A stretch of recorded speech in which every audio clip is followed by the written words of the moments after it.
The Prophet ﷺ said, "Sayati zamanun ala ummati." There shall come a time upon my ummah, upon my nation, upon the people who follow me, upon the people who believe in me. They call themselves Muslims and believers. My ummah, when their prayers are not prayed correctly, and when high buildings spread in every place, when people swear in the name of Allah a lot about everything without fulfilling their oath, people curse each other a lot, bribery and adultery prevails, people neglect the hereafter in order to buy the luxuries of this world in exchange for the hereafter. So people become materialistic. The Prophet ﷺ said, فَإِذَا رَأَيْتَ ذَلِكَ فَالنَّجَاةَ النَّجَاةِ. If you see this happening in your time, then seek refuge, seek refuge. Find a solution to get away from all of this. It's not an easy solution, but you need to stay away from all this. In one other hadith, a man said, Ya Rasulullah, what is seeking refuge? How do I seek protection? What do you mean by that? And Rasul ﷺ gave an expression like this. He said, by adhering to your house and keeping your mouth shut and hold your tongue and hand from doing unlawful until death comes to you. There's going to come a time even worse than this one, brothers and sisters, where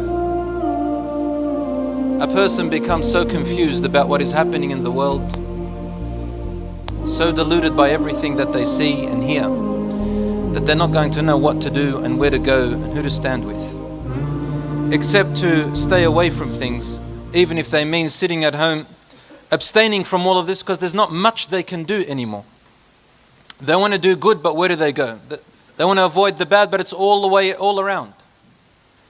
I heard a lot of young people say to me now, why does Islam say everything is haram, haram, haram? This is not true. Islam does not say everything is haram. But when there's so much haram around us and corruption, Islam looks like it's forbidden everything. But because we live in a time where the Prophet ﷺ told us that sins will be taken lightly and that modesty will be very invaluable, which leads us to that human life becomes invaluable. Human life becomes invaluable.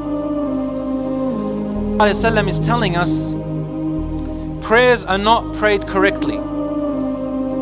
People pray without really meaning to pray anymore.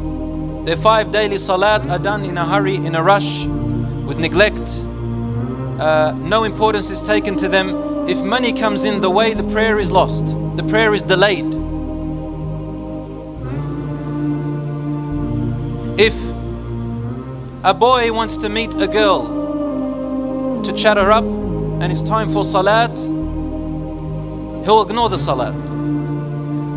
If there is something of worldly benefit to them, the salat becomes the last thing on their mind.